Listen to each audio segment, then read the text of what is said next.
A moment's silence and a thought for heroes past. Lest we forget. A pause of reflection for gladiators present on the biggest home and away stage of the year.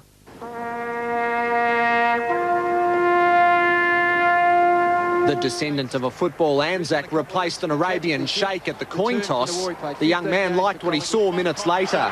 Gives to Lockyer, shot at goal by Lockyer, the opening goal of the afternoon. A Wakeland mistake conceding the equaliser to Matthew Lloyd. Takes it quickly, the full forward to Lloyd. Drenching rain made conditions treacherous and more than a little testing in close. 1-1 at the first break. Mick Malthouse urged his men to keep the ball moving forward. McKee did as he was asked, with painful results. Damien Peveril's day ending in agony, heading to hospital with a suspected broken arm. Lloyd easing the blow with his second. Trying to will it back. I think he likes it. Mercury tested the unorthodox, while Loney stuck with the conventional. Away Loney on the burst. Here's a wonderful kick, Loney. He's got it. McKee loped in to extend the lead minutes later. Bleeding profusely, it earned him the wrath of Lloyd. A desperately tight Leon Davis miss, sending the Pies to the long break with a 7-point lead. The Bomber defence threw away early second-half momentum, and Davis quickly made them pay. It becomes a very handy one. Gets the goal. It was bodies on the line for the Pies. Wakeland came up hobbling. Rocker came down from a great height, bruised and headed for the bench.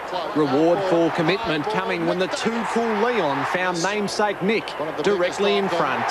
Davis kicks the goal. Essendon in trouble. Jason Cloke typified the effort in defence.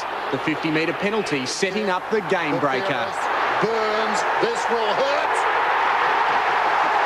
The rain ensured the deficit was insurmountable, although the Bombers finally managed a belated goal. The last rights issued by Josh Fraser. He kicks the goal that wins the game. Collingwood with an against the odds win and taking the lead in the Anzac Day clashes, 4 wins to 3 since the famous draw.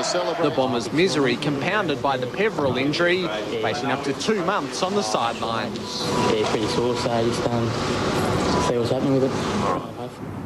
Let's go into the rooms after the match, and as you would expect, it was all smiles from Mick Malthouse and 17-year-old Mark McGough. When you're the underdog and people don't expect you to win, then the people who don't expect you to win think greater of it than sometimes we do. We reckon that we're a chance today. Yeah, it's still coming to terms with it myself. It really is just a dream. I can't really explain how I feel at the moment. And no partying tonight for McGough. He's tucked up in bed. He's got school tomorrow, so there you go. All right, on to the teams for the remainder of round 5, and good news for the Bulldogs ahead of tomorrow night's match against Melbourne at Colonial Stadium. Scott West returns, Eagleton is back, Bowden and Hahn given the boot. Travis Johnston's back for the Demons. Ward will miss because of a hand injury. Not a lot to smile about for the Bulldogs lately, but some good news this evening. Lease Plan will give financial support for the next 3 years. You know, is the club going to be here in 1 or 2 years, and to see, you know, major sponsorship that says that, hey, we're going to be on board with you for the next 3 years, you know, he just gives a bit of a filler to the players.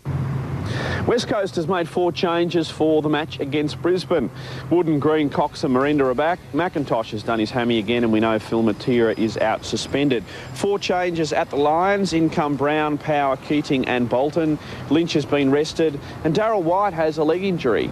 Whitey's obviously got a sore calf, and Alistair's not coming because he doesn't really pull up that well. So there's a couple of very good players, but Whitey had a bit of trouble last week with his quad. So, you know, to take those 2 guys out doesn't always help. Exciting times for Hawthorn's #1 draft pick Luke Hodge. He will make his debut against Richmond at the MCG on Saturday. And he's been given some advice from teammate Nick Reese, who made his debut last week. Yeah, he said it was a lot faster. He said just try and keep up with it. Peter Schwab said earlier in the week that heads would roll, and they have. Former Crows premiership ruckman Sean Wren has been omitted. Joel Smith did a hammy at training the other night, so he couldn't be considered.